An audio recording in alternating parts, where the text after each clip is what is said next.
ایک گاؤں میں ایک امیر کبیر آدمی رہتا تھا۔ دولت کی کوئی کمی نہ تھی، مگر شادی نہ کرنے کی وجہ سے وہ اکیلا رہ گیا تھا۔ پھر گاؤں میں چوروں کا ایک گروپ آ گیا جو رات کو لوگوں کے گھر لوٹتے۔ امیر آدمی پریشان ہو کر اللہ سے دعا کرنے لگا، یا اللہ، میں اکیلا ہوں، میرا کون محافظ ہوگا؟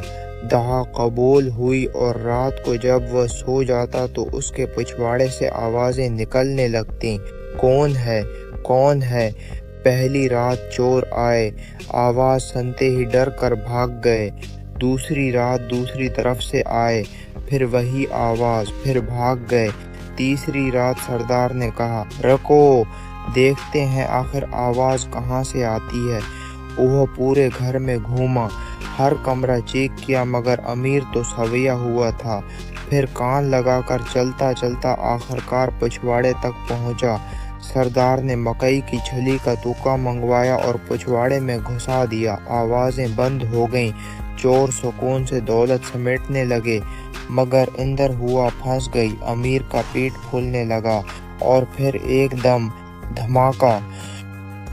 تکا جا کر دروازے پر لگا۔ چوروں نے کانپتے ہوئے کہا، آؤے، اس کے پاس پکی رائفل ہے۔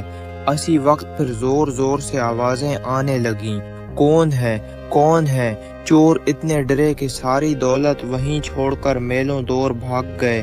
دوستو، اگر کہانی مزے کی لگی ہو تو ہمارے چینل کو سبسکرائب کریں تاکہ مزید مزاحیہ کہانیاں آپ تک پہنچتی رہیں۔